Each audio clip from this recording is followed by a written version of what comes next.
Science 1 चा हा second lesson आहे, दुसरा धडा आहे, ज्याचं नाव आहे मूलद्रव्यांचे आवर्ती वर्गीकरण. आता या धड्यामध्ये आपण काय शिकणार आहोत, तर या धड्यामध्ये आपण शिकणार आहोत की मूलद्रव्य जी आहेत, मूलद्रव्य म्हणजे काय. मूलद्रव्य ही एकाच प्रकारच्या अणूंनी बनलेली असतात. ओके, जर तुम्हाला एक्झाम्पल बघायचं आहे तर आपण म्हणू शकतो क्लोरीन. क्लोरीन याला मूलद्रव्य म्हणतात, क्लोरीनला. आणि त्याच्यामध्ये कोणता अणू आहे, तर क्लोरीन अणू आहे. किंवा आपण म्हणू शकतो हायड्रोजन, हे पण एक मूलद्रव्य आहे. ओके, त्याच्यामध्ये कोणता अणू आहे, हायड्रोजन. तर हे जी मूलद्रव्ये जी असतात ती एकाच प्रकारच्या अणूंनी बनलेली असतात, त्याच्यामध्ये दोन वेगवेगळ्या प्रकारचे अणू नसतात. तर आपण इथे एक एक्झाम्पल घेऊ, जसं सोडियम क्लोराईड आहे. आता हे मूलद्रव्य आहे का, नाही. का नाही आहे, मी काय म्हणालो, मूलद्रव्य म्हणजे काय, ते एकाच प्रकारच्या अणूंनी बनलेले असतात. पण हा जो सोडियम क्लोराईड जर तुम्ही बघितला तर तो दोन मूल अणूंनी बनलेला आहे. त्याच्यामध्ये एक सोडियम आहे, त्याच्यामध्ये क्लोरीन आहे. त्यामुळे हे मूलद्रव्य नाहीये. मूलद्रव्य ही फक्त एकाच प्रकारच्या अणूंनी बनलेली असतात. ओके, तर आतापर्यंत या सध्याच्या स्थितीला आतापर्यंत आपल्याला माहित असलेली मूलद्रव्ये किती आहेत, तर ती आहेत 118. 118 मूलद्रव्ये ही आतापर्यंत आपल्याला माहित आहे. ओके, मग जेव्हा हे मूलद्रव्यांचं वर्गीकरण केलं गेलं तेव्हा 18व्या शतकाचा जेव्हा शेवट झाला, किंवा आपण म्हणू शकतो 19व्या शतकाची सुरुवात जेव्हा झाली, तेव्हा हे मूलद्रव्यांचं वर्गीकरण करायला सुरुवात झाली. ओके, सुरुवातीला किती मूलद्रव्य माहित होती, 19व्या शतकाच्या सुरुवातीला जी काही मूलद्रव्य माहित होती ती फक्त 30 माहित होती, 30. आणि जेव्हा डोबेरायला आले त्यावेळेस मॅक्झिमम आपण म्हणू शकतो की असा काही नंबर दिला नाही, पण आपण म्हणू शकतो 35 मूलद्रव्य माहित होती. आता जेव्हा ह्या मूलद्रव्यांचं वर्गीकरण करायचं होतं तेव्हा सुरुवातीला कसं केलं गेलं, तर सुरुवातीला केलं गेलं 3 ह्याच्यामध्ये. ते आहेत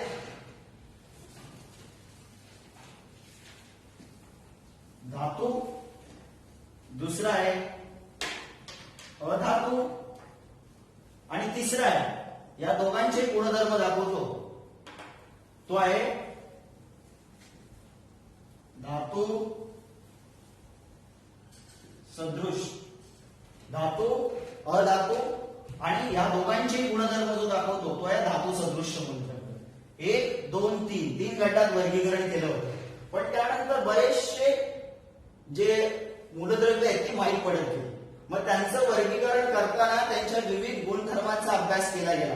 रासायनिक गुणधर्म आहेत, भौतिक गुणधर्म आहेत, अशा वेगवेगळ्या गुणधर्माचा अभ्यास केला गेला आणि त्यांचं वर्गीकरण करायला सुरुवात केली गेली. तर त्याच्यामध्ये पहिले जे शास्त्रज्ञ आहेत ज्यांनी हे वर्गीकरण करायला सुरुवात केली किंवा ज्यांनी आपण म्हणू शकतो प्रयत्न केला वर्गीकरण करायला, त्यांचं नाव आहे डोबेरायन. ओके, आता हे 19व्या शतकाच्या सुरुवातीला आले होते. तर त्यावेळेस आपण म्हणू शकतो, मी म्हणालो होतो की मॅक्झिमम आपण म्हणू शकतो 35 मूलद्रव्य माहित होती. आता ह्यांनी वर्गीकरण करताना या मूलद्रव्यांचं जे वर्गीकरण करायचं आहे त्या मूलद्रव्याचं वर्गीकरण करताना काय केलं, तर त्यांनी बघितलं की मूलद्रव्याचं अणुवस्तुमान कसं करतात. सपोज आपल्याकडे हा एक अणू आहे, त्याचं एक केंद्रक आहे, केंद्रक प्लस असतं.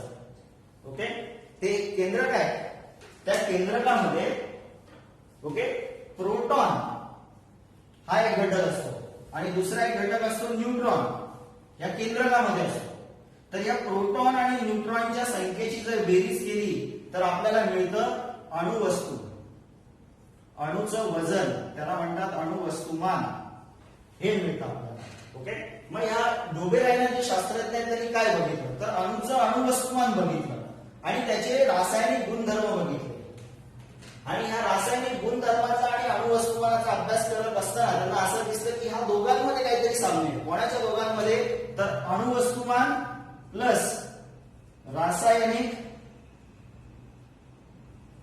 गुणधर्म यामध्ये काहीतरी त्यांना साम्य दिसतं. ओके, मग त्यांनी ह्या मूलद्रव्यांचं वर्गीकरण कसं केलं, त्यावेळी जेवढी मूलद्रव्य माहित होती त्या मूलद्रव्यांचं वर्गीकरण कसं केलं. तर त्यांनी काय केलं, समान रासायनिक गुणधर्म असलेली जी मूलद्रव्य आहे, मी काय म्हणालो, समान रासायनिक गुणधर्म, अशी काही मूलद्रव्य होती की ती समान रासायनिक गुणधर्म दाखवायची. त्या मूलद्रव्यांचे त्याने गट केले. किती मूलद्रव्यांचं गट केलं, तर ते 3 मूलद्रव्यांचं गट केलं. समान रासायनिक गुणधर्म दाखवणाऱ्या 3 मूलद्रव्यांचं त्यांनी काय केलं, गट केलं. आणि त्या गटाला काय नाव दिलं, त्या गटाला नाव दिलं त्रिके. त्रिके. किती मूलद्रव्यांचा गट आहे हा, 3 मूलद्रव्यांचा. 3 मूलद्रव्यांचा हा गट.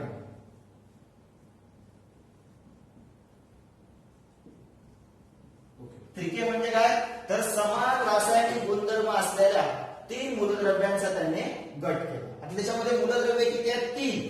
मग त्या 3 मूलद्रव्यांची मांडणी कशी केली, तर 3 मूलद्रव्यांची मांडणी केली अणुवस्तुमानाच्या चढत्या क्रमाने. मांडणी कशी केली, आपण म्हणू शकतो या 3 मूलद्रव्यांची मांडणी कशी केली, तर ती मांडणी केली चढत्या क्रमाने. कोणाच्या चढत्या क्रमाने, तर त्या मूलद्रव्याच्या अणुवस्तुमानाच्या चढत्या क्रमाने त्यांनी मांडणी केली. तर ही जेव्हा मांडणी केली त्यांनी मूलद्रव्यांची, 3 मूलद्रव्यांची अणुवस्तुमानाच्या चढत्या क्रमाने जेव्हा मांडणी केली, तेव्हा त्यांना काय दिसतं, तेव्हा त्यांना असं दिसतं की जो मधला मूलद्रव्य आहे त्याचं जे अणुवस्तुमान आहे ते अंशतः इतर 2 मूलद्रव्यांच्या, म्हणजे हे बघा इथे मी एक एक्झाम्पल घेतलं, हे एक ट्रिक आहे जे डोबेरायनर यांनी बनवलं. ओके, 3 मूलद्रव्य, 1 2 3. पहिला आहे लिथियम, दुसरा आहे सोडियम, तिसरा आहे पोटॅशियम. ओके, आता हे 3ही मूलद्रव्ये रासायनिक गुणधर्म आहेत. 3ही मूलद्रव्यांची रासायनिक गुणधर्म काय आहेत, सेम आहेत. असे कोण म्हणतात, डोबेरायनर म्हणतात. आणि त्याची मांडणी कशी केली, आणि त्या तिघांच्या गटाला त्यांनी काय नाव दिलंय, त्रिक. आता याची मांडणी कशी केली आहे त्यांनी, तर मांडणी केली त्यांनी अणुवस्तुमानाची. हे त्याचे अणुवस्तुमान, अणुवस्तुमानाच्या चढत्या क्रमाने. बघा तुम्हाला इथे दिसेल हा 6.9 आहे, हा 23 आहे, 23 आहे, हा 39.1 आहे. ओके, म्हणजे कमी जास्त जास्त, चढता क्रम म्हणजे कमी पासून जास्त कडे, अशी त्याची मांडणी केली. अशी मांडणी केल्यानंतर त्यांना काय दिसतं, तर मधल्या मूलद्रव्याचं अणुवस्तुमान. आता इथे मला सांग, मधला मूलद्रव्य कोण आहे, तर हा मधला मूलद्रव्य आहे. ओके, आता आपण इथे सॉल्व्ह करूया. मधल्या मूलद्रव्याचं अणुवस्तुमान किती आहे, 23. हे अंशतः हा वर्ड इम्पॉर्टंट आहे याच्यामध्ये. अंशतः इतर 2 मूलद्रव्यांच्या, इतर 2 मूलद्रव्य कोण आहेत, हे बघा, लिथियम आहे आणि पोटॅशियम आहे. इतर 2 मूलद्रव्यांच्या अणुवस्तुमानाच्या सरासरी इतकं असतं. सरासरी म्हणजे काय, आपण तर मी हा लिथियम घेतला प्लस पोटॅशियम. आता किती मूलद्रव्य आहेत तिथे, 2. मग त्याची सरासरी काढण्यासाठी मी त्याला कितीने भागणार, 2ने. त्यांची बेरीज करून त्याला 2ने भागणार. ओके, आता लिथियम बघा किती आहे, 6.9. पोटॅशियम किती आहे, 39.1. आणि त्याला मी 2ने भागतोय. उत्तर येतं 46/2. याला मी जर भागलं तर उत्तर येईल माझं 23. ओके, मग आता इथे मी काय म्हणतोय, मधल्या मूलद्रव्याचं अणुवस्तुमान ते किती आहे, 23 आहे. हे इतर 2 मूलद्रव्यांच्या अणुवस्तुमानाच्या सरासरी इतकं असतं. ओके, पण ते कसं असतं, अंशतः. आपण असं म्हणू शकत नाही अंशतः शब्द का वापरलाय, कारण ते परफेक्ट एवढं येईल असं काही नाही. आता इथे आलंय तर ठीक आहे, पण परफेक्ट एवढं येईल असं काही नाही. ओके, ते आपण पुढच्या जो उदाहरण घेणार आहोत आपण त्याच्यामध्ये बघू. तर बघा इथे मधल्या मूलद्रव्याचं अणुवस्तुमान हे इतर 2 मूलद्रव्यांच्या अणुवस्तुमानाच्या सरासरी. बघा मी सरासरी काढलं, त्या सरासरी एवढं मिळालं, अंशतः एवढं मिळालं, किंवा कधी कधी परफेक्ट पण मिळू शकतो. ओके, आता माझ्याकडे इकडे सेकंड एक्झाम्पल आहे.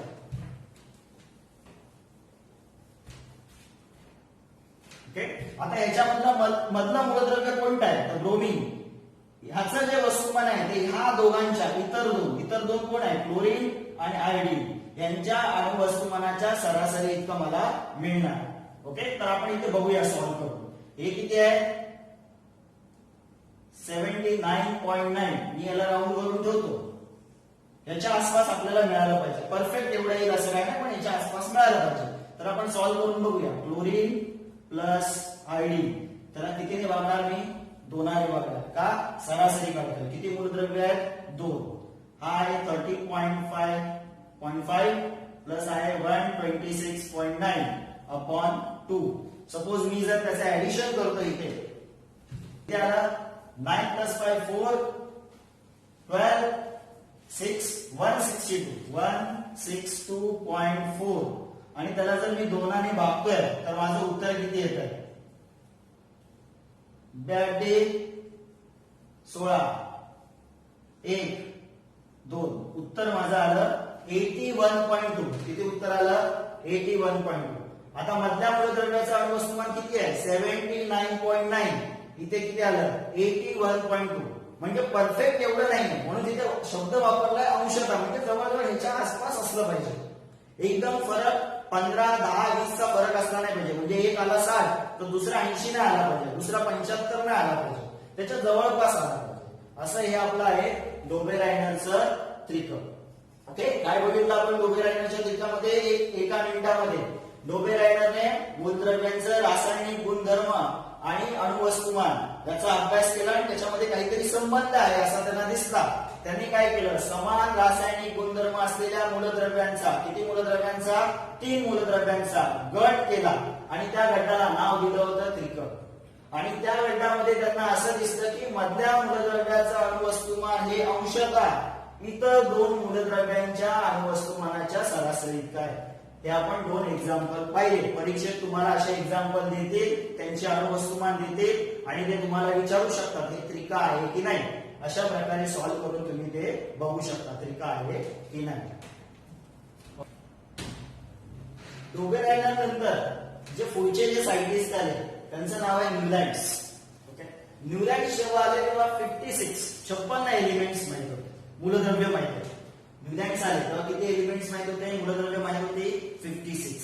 त्यांनी देखील मूलद्रव्यांचा जे रासायनिक गुणधर्म आहे त्याचा आणि मूलद्रव्याचं अणुवस्तुमान याचा अभ्यास केला आणि त्यांचा एक संबंध जुळवण्याचा प्रयत्न केला.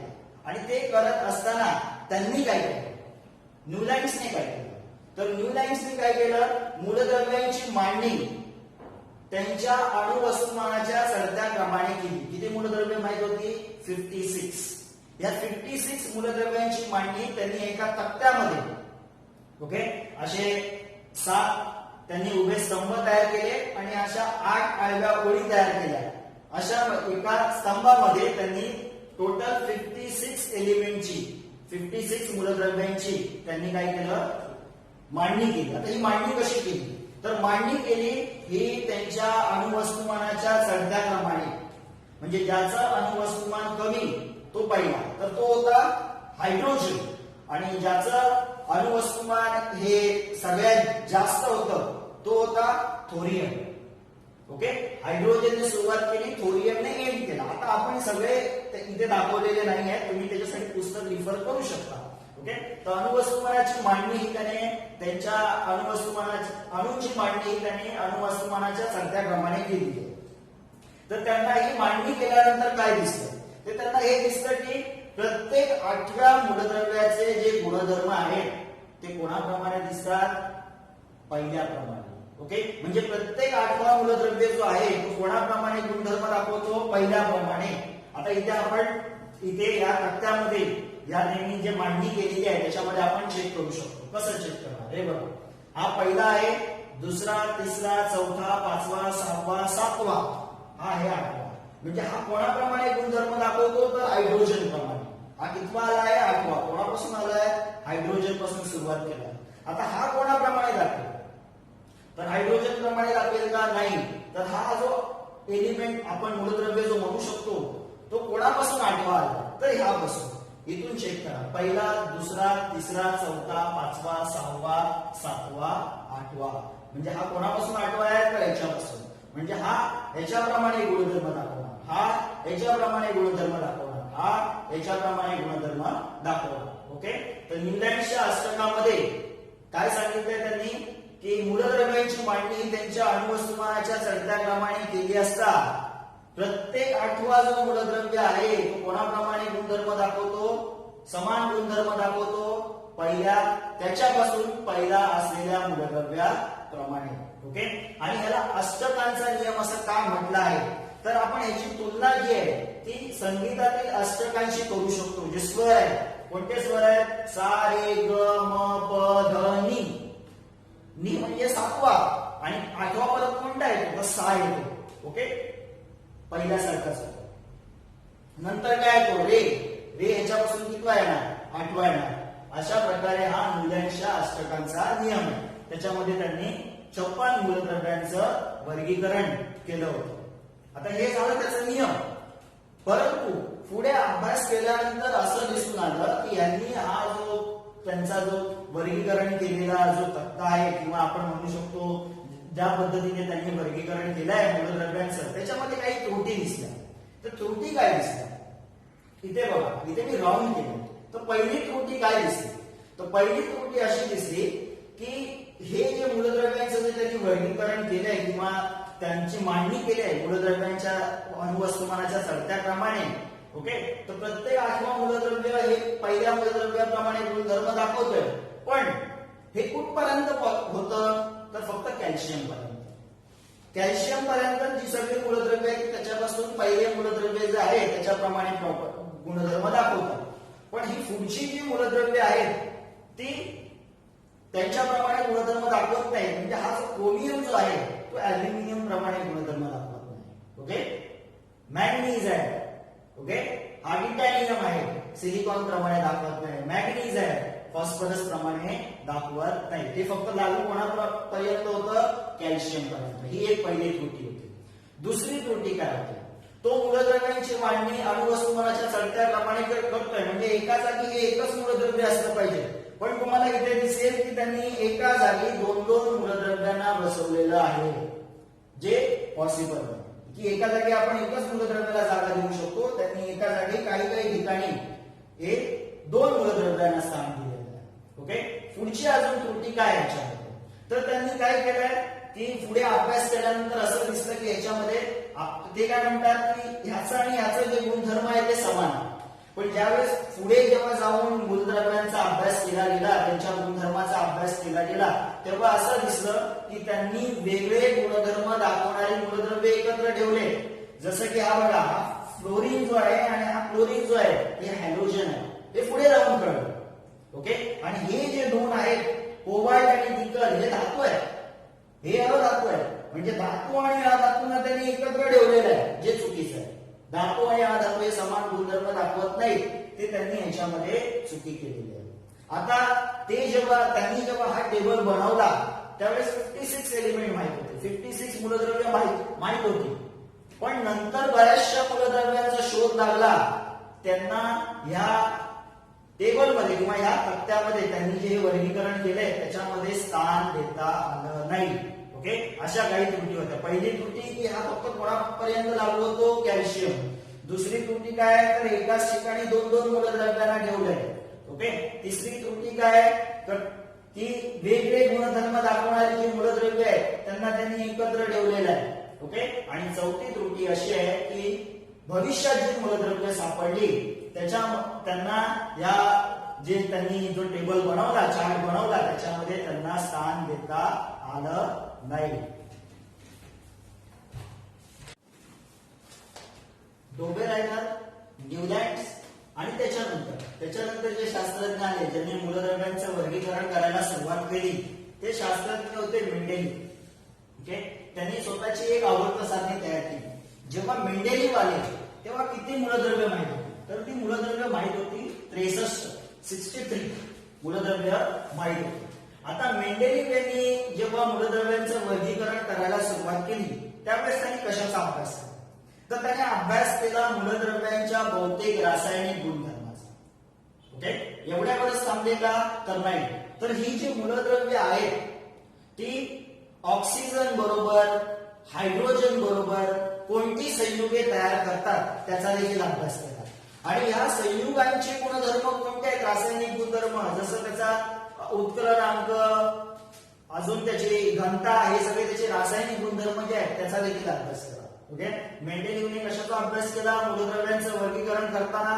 पहिलं तर त्यांचं भौतिक आणि रासायनिक गुणधर्म.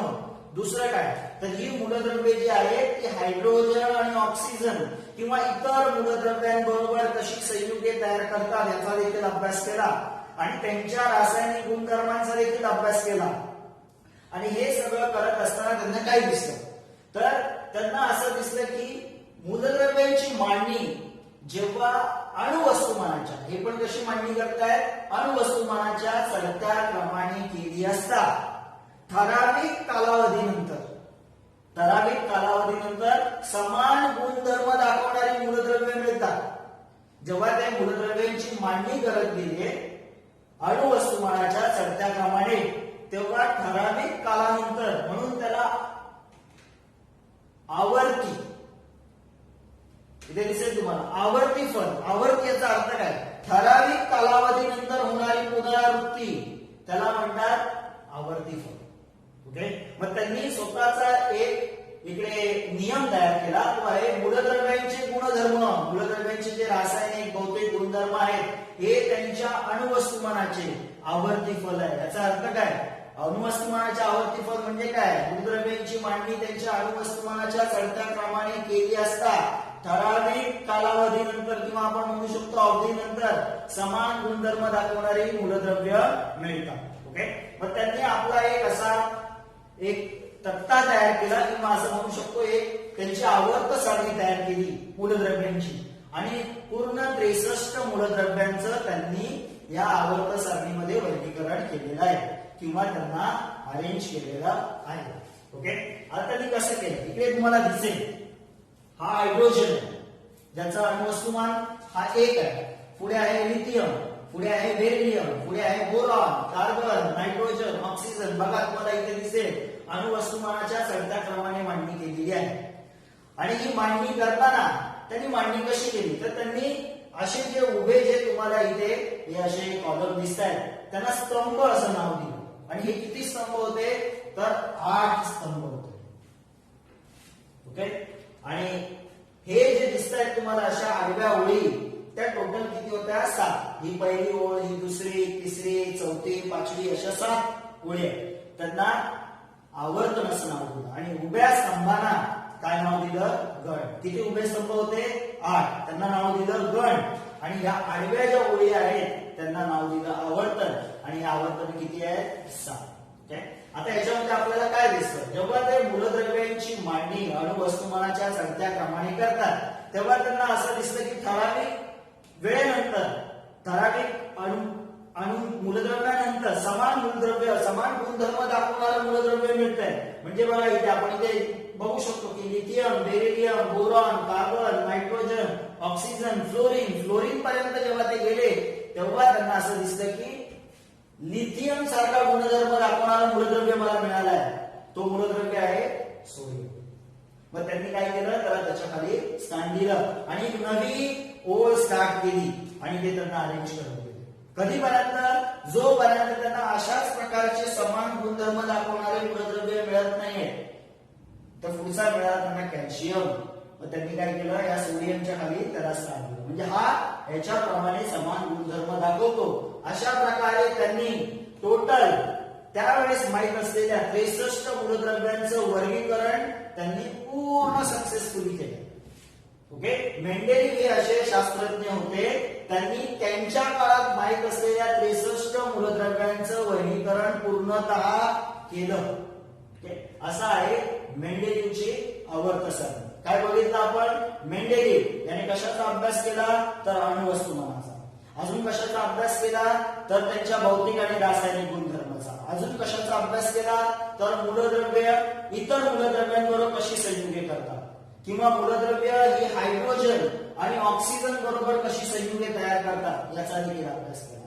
ओके, याचा सगळ्यांचा अभ्यास केल्यानंतर त्यांनी मूलद्रव्यांची मांडणी कशी केली तर मूलद्रव्यांची मांडणी ही त्यांच्या अणुवस्तुमानाच्या चढत्या क्रमाने केली असता त्यांना काय दिसलं तर ठराविक अंतरानंतर समान गुणधर्म दाखवणारी मूलद्रव्य त्यांना दिसली. आणि त्यांनी त्याच्या खाली स्थान दिलं आणि नवीन एक ओळ स्टार्ट केली. आणि परत त्यांना जेव्हा समान गुणधर्म दाखवणारा मूलद्रव्य मिळाला, म्हणजे म्हणू शकतो आपण सोडियम सारखा गुणधर्म दाखवणारा पोटॅशियम मिळाला, त्यांना त्याच्या खाली स्थान दिलं आणि नवीन एक ओळ स्टार्ट केली. जोपर्यंत समान गुणधर्म दाखवणारा मूलद्रव्य मिळत नाही. ओके, आपण न्यूक्लियाइड्स मध्ये बघितलं होतं की तिथे ते म्हणत होते की प्रत्येक आठवा येतो तो पहिल्याप्रमाणे दाखवतो. इथे असं फिक्स नाही, कितीतरी वेळाने येऊ शकतो. बघा आपण इथे गेल्यानंतर हा मिळाला, पण इकडे बघा याच्या पुढे गेले त्याच्यानंतर हा मिळाला. याच्याप्रमाणे समान गुणधर्म दाखवणारा म्हणजे त्याच्या खाली त्याला स्थान दिले आणि नवीन एक ओळ स्टार्ट केली. अशा प्रकारे त्यांनी पूर्ण 63 मूलद्रव्यांचं वर्गीकरण केलेलं आहे. तुम्ही हा पूर्ण जर तक्ता तुम्हाला रेफर करायचा आहे तर टेक्स्टबुक मध्ये तुम्ही. आता मेंडेलिव्हची आवर्त सारणी आपण बघितली. आता पुढे आहे जो पुढचा प्रश्न विचारतात मेंडेलिव्हच्या आवर्त सारणीतील गुण. आता हे गुण किती आहेत तर 3 गुण आहेत. पहिला गुण मेंडेलिव्हच्या आवर्त सारणी. आपण इथे बघितलं होतं की मेंडेलिव्हने जी मूलद्रव्यांची जी मांडणी केली ती त्यांच्या अणुवस्तुमानाच्या चढत्या क्रमाने केली आणि फक्त मूलद्रव्यांचं अणुवस्तुमान नाही बघितले तर त्यांचे गुणधर्म पण बघितले, रासायनिक गुणधर्म बघितले. ओके, त्याप्रमाणे मांडणी करत असताना त्यांना असं दिसलं की बेरिलियम हा जो बेरिलियम जो आहे त्याचं पूर्वीचं अणुवस्तुमान 14.09 हे होतं.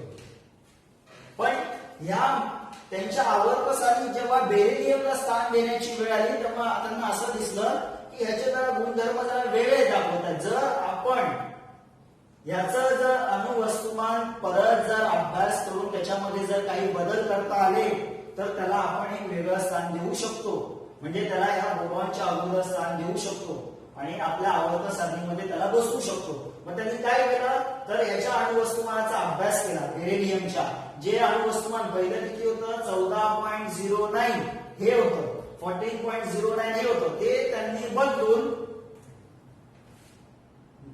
9.4 केलं आणि त्याला बोरॉनच्या अगोदर स्थान दिलं. ओके, म्हणजे याच्या आवर्त सारणीतला पहिला गुण काय होता तर अणुवस्तुमान जे आहे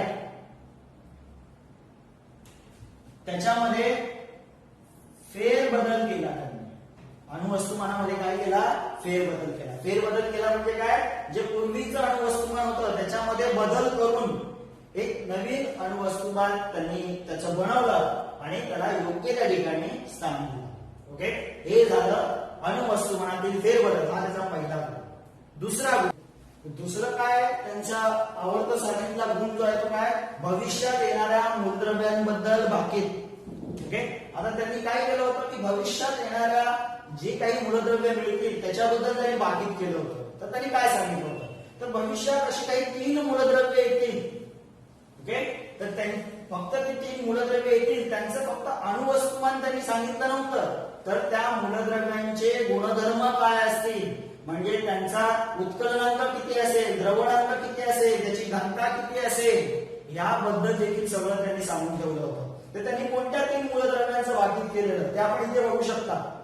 बघा इथे बेरिलियम त्याचं अणुवस्तुमान दिलंय, पण इथे बघा मी नाव नाही दिलंय पण त्याचं अणुवस्तुमान दिलंय. इथे डॅश दिलंय, नाव नाही दिलंय, अणुवस्तुमान दिलंय. इथे पण बघा. ओके, ते त्यांनी 3 मूलद्रव्यांबद्दल भाकीत केलं होतं. कोणत्या 3 मूलद्रव्यांबरोबर तर पहिला आहे इकाबोरॉन. ते म्हणाले की इकाबोरॉन सारखा एक मूलद्रव्य मिळेल ज्याचं अणुवस्तुमान किती असेल 44 असेल, 44 असेल. अजून काय म्हणाले होते इका अॅल्युमिनियम सारखा एक मूलद्रव्य मिळेल ज्याचं अणुवस्तुमान 68 असेल, 68 असेल. पुढे म्हणाले की इका सिलिकॉन नावाचं एक मूलद्रव्य मिळेल ज्याचं अणुवस्तुमान किती असेल 72 असेल.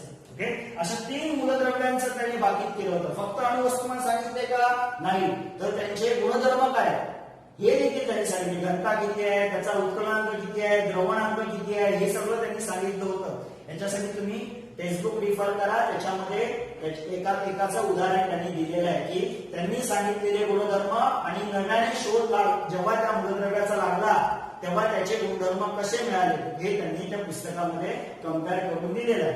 ओके, तर 3 मूलद्रव्यांचं त्यांनी भाकीत केलं. भविष्यात नंतर जेव्हा पुढे जेव्हा जाऊन मूलद्रव्यांचा अजून शोध लागला तेव्हा असे समान गुणधर्म दाखवणारी मूलद्रव्य मिळाली. इकाबोरॉन याच्यासारखं गुणधर्म दाखवणारा भविष्यात जो मूलद्रव्य मिळाला त्याचं नाव त्यांनी दिलं गेलं भविष्यात, त्याला स्कॅन्डियम नाव दिलं गेलं. पुढचं त्यांनी कोणाबद्दल भाकीत केलं होतं इका अॅल्युमिनियम. इका अॅल्युमिनियम सारखे गुणधर्म दाखवणारा भविष्यात अजून एक मूलद्रव्य मिळाला त्याचं नाव दिलं गेलं गॅलियम.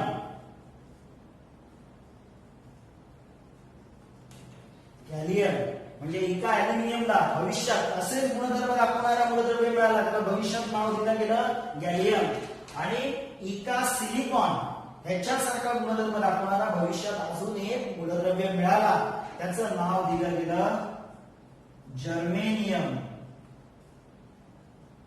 ओके, आता ही जी तीन मूलद्रव्ये दिसतात तुम्हाला, एका बोरॉन, एका अॅल्युमिनियम, एका सिलिकॉन, आणि ही भविष्यामध्ये अशीच गुणधर्म दाखवणारी जी मूलद्रव्ये मिळाली फक्त त्यांची नावं वेगळी दिली गेली. Germanium, scandium, gallium. याच्यासाठी काय दिलं गेलं? स्कँडियम. अॅल्युमिनियम साठी काय दिलं गेलं? गॅलियम. सिलिकॉन साठी काय दिलं गेलं? जर्मेनियम. ओके, आता हा प्रश्न तुम्हाला परीक्षेला विचारता जोड्या लावा. हे तीन एका साईडला देतात एका स्तंभामध्ये, आणि हे जे तीन आहेत ते एका स्तंभामध्ये देतात आणि तुम्हाला ते जोड्या लावा देतात. किंवा तुम्हाला सहसंबंध जोडवा जो आहे त्याच्यामध्ये पण विचारतात. एका बोरॉन देतील स्कँडियम आणि पुढे एका अॅल्युमिनियम डॅश करून देते, मग तुम्हाला तिथे लिहायचं आहे गॅलियम. अशा प्रकारचा छोटा प्रश्न देखील याच्यामधून विचारतात. ओके, आता पुढचा जो तिसरा जो गुणधर्म आहे तो आहे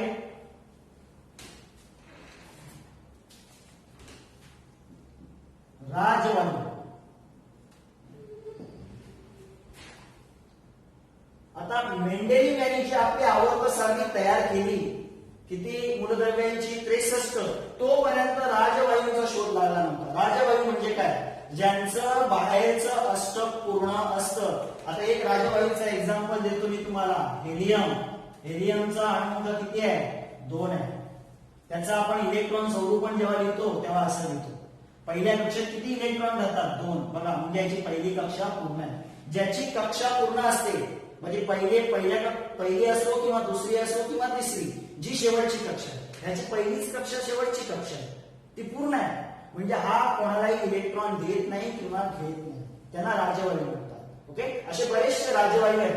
हेलियम आहे, त्याच्यानंतर निऑन आहे. बघा, निऑनचं अणुअंक 10 आहे, त्याचं इलेक्ट्रॉन स्वरूपण बघा असं आहे 2,8. बघा, याची बाहेरची कक्षा आहे दुसऱ्या कक्षामध्ये जास्तीत जास्त किती इलेक्ट्रॉन राहतात? तर 8 राहतात, म्हणजे त्याची कक्षा भरलेली आहे.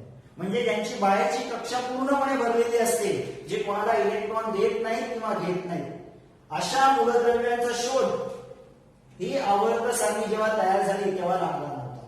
पण भविष्यात जाऊन अशा मूलद्रव्यांचा शोध लागला तेव्हा या आवर्त सारणीला काहीही बदल न करता, या आवर्त सारणीमध्ये काहीही बदल न करता त्या मूलद्रव्यांना एक वेगळ्या गटात स्थान देण्यात आलं. ओके, तर पुस्तकात जर आपण बघितलं तर पुस्तकात ते दाखवलेलं नाही, पण त्यांना असं स्थान दिलं गेलं, हेलियम, निऑन, आर्गॉन, असं इकडे वेगळा गट करून स्थान दिलं गेलं. पण तुम्हाला हे जर तुम्ही पुस्तकात बघितलं तर जे मॉडर्न पिरियडिक टेबल आहे, म्हणजे जे आधुनिक आवर्त सारणी आहे, त्याच्यामध्ये तुम्हाला दिसेल की हे जे राजवायू आहेत त्यांना शेवटच्या एकदम गणामध्ये स्थान दिले गेले, 18व्या एकदम उजव्या हाताला शेवटच्या गणामध्ये. तुम्ही आधुनिक आवर्त सारणीमध्ये बघू शकता राजवायूंना, हे राजवायू helium, neon, argon, krypton, xenon, हे सगळे राजवायू आहेत, त्यांना शेवटच्या गणामध्ये स्थान दिलेलं आहे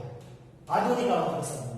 ही आवर्त सारणी अजिबात डिस्टर्ब न करता, ह्याच्यामध्ये काहीही बदल न करता त्यांना इकडे एक वेगळं स्थान दिलं गेलं, मेंडेलिव्ह. ओके, अशा प्रकारे हे मेंडेलिव्हच्या आवर्त सारणीचे 3 गुण झाले. पहिला आहे फेरबदल केला, कशामध्ये? अणुवस्तुमानामध्ये. बेरिलियमचं उदाहरण घेतलं, 14.09 होतं ते 9.4 केलं. दुसरा आहे भविष्यात येणाऱ्या मूलद्रव्यांबद्दल भाकीत केलं गेलं, 3 आहे, एका बोरॉन, एका अॅल्युमिनियम, एका सिलिकॉन. आणि तिसरं आहे की राजवायू नसतात. का? तर राजवायू अगोदर मिळाले नव्हते जेव्हा हे आवर्त सारणी तयार झाली. आवर्त सारणी तयार झाल्यानंतर राजवायूंचा शोध लागला, मग त्या राजवायूने एकदा आतमध्ये कुठे स्थान दिलं गेलं नाही, तर त्यांना एक वेगळं असं स्थान दिलं गेलं. ते तुम्हाला माहित पडेल आधुनिक आवर्त सारणीमध्ये, जे 18व्या गणामध्ये नंतर त्यांना स्थान दिलं गेलं. आता मेंडेलिव्हच्या आवर्त सारणीतील आपण गुण बघितले, तर त्याच्यामध्ये काही त्रुटी पण होत्या. त्या त्रुटी केव्हा दिसल्या? मेंडेलिव्ह यांना दिसल्या का? तर नाही. भविष्यात जाऊन पुढे जेव्हा खूप साऱ्या मूलद्रव्यांचा शोध लागला, त्या मूलद्रव्यांच्या वेगवेगळ्या गुणधर्मांचा जेव्हा अभ्यास केला गेला, त्यावेळेस त्या मूलद्रव्यांचं परत वर्गीकरण करताना असं दिसलं की मेंडेलिव्हच्या आवर्त सारणीमध्ये काहीतरी त्रुटी आहे. ओके, तर पहिली त्रुटी काय दिसली? मेंडेलीवच्या आवर्त सारणीमध्ये. तर मेंडेलीवच्या आवर्त सारणीमध्ये तुम्ही जर इकडे बघितला या साईडला तर तुम्हाला इथे दिसेल बघा CO म्हणजे कोबाल्ट त्याचं अणुवस्तुमान 59 आहे. ओके, ही पूर्ण संख्या घेतली. निकल त्याचं अणुवस्तुमान पण किती आहे 59 आहे. आता मेंडेलीवच्या आवर्त सारणीमध्ये त्यांनी मूलद्रव्यांची मांडणी कशी केली तर त्यांनी मूलद्रव्यांची मांडणी केली आहे अणुवस्तुमानाच्या चढत्या क्रमाने. म्हणजे एका ठिकाणी हे एकच मूलद्रव्य येऊ शकतं. इथे लिथियम बघा एकच आहे, आपण इकडे एकच आहे, सिंगल आहे, आपण इथे सिंगल आहे.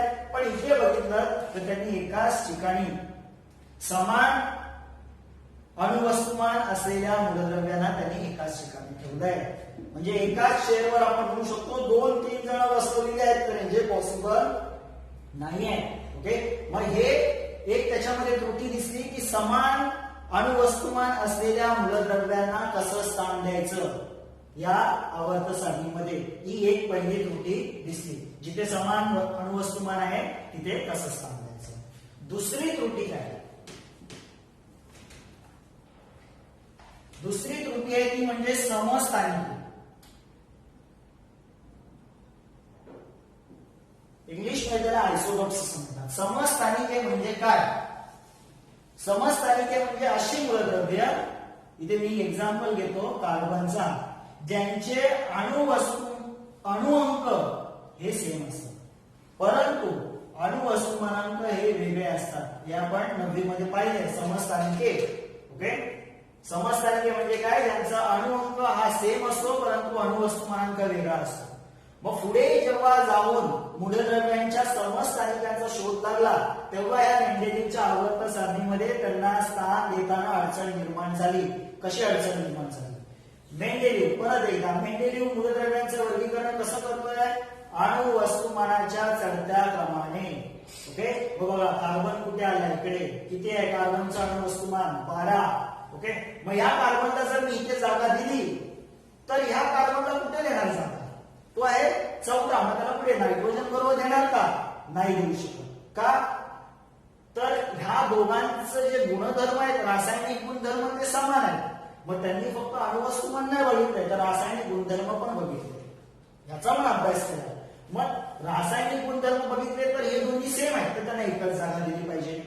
परंतु अणुवस्तुमान बघितले तर मात्र त्यांना वेगवेगळी जागा असली पाहिजे. पहिला 12 येईल, नंतर मग 14 येईल, मग त्याला वेगळं स्थान दिलं पाहिजे. मग या समस्थानिकांना एकामध्ये ठेवायचं, एकत्र ठेवायचं की वेगवेगळं ठेवायचं यांच्या आवर्त सारणीनुसार, ही एक त्रुटी त्याच्यामध्ये दिसून आली. ही झाली दुसरी त्रुटी. आता तिसरी त्रुटी काय,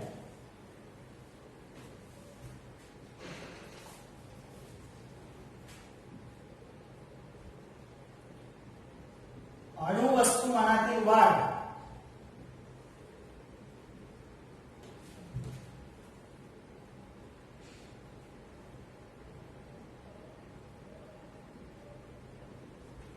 अणुवस्तुमानातील वाढ जी आहे ती सलग नाही. सलग नाही म्हणजे काय, ओके, तुम्ही इथे बघू शकता लिथियम किती आहे 7, हा किती आहे 9.4. जर याला आपण एक राऊंड फिगर बनवला तर 9 म्हणू शकतो. हा किती आहे 11. हे अणुवस्तुमान किती आहे 12. हे किती आहे 14. म्हणजे 7 हे झाले 9, 2 ने वाढले. हे झाले 11, 2 ने वाढले. इथे झाले 12, 1 ने वाढले. परत कितीने वाढले 2 ने. परत कितीने वाढले 2 ने. नंतर परत कितीने वाढले तर 3 ने वाढले. म्हणजे जी अणुवस्तुमानातील जी वाढ आहे, दोन मूलद्रव्यांच्या किंवा सलग मूलद्रव्यांच्या अणुवस्तुमानातील जी वाढ आहे ती सलग नाही, एक समान नाही आपण म्हणू शकतो. जी एक समान म्हणजे हा 1 ने वाढत असेल तर हा पण 1 ने वाढला पाहिजे, हा पण 1 ने वाढला पाहिजे, पुढचे सगळे 1 ने वाढले पाहिजे. हा 2 ने वाढत असेल तर हे पुढचे सगळे 2 ने वाढले पाहिजे. याला एक समान वाढ म्हणतात अणुवस्तुमानातील. पण इथे बघाल तर अणुवस्तुमानातली वाढ ही समान नाहीये. मग भविष्यात ह्या दोन मूलद्रव्यांमध्ये अजून किती मूलद्रव्य येऊ शकतात हे सांगणं कठीण होऊन जातं, किंवा ह्या दोन मूलद्रव्यांमध्ये अजून किती मूलद्रव्य बसू शकतात हे सांगणं कठीण जातं या मेंडेलीवच्या आवर्त सारणी बरोबर. चौथं जे आहे याच्यामध्ये त्रुटी ती आहे .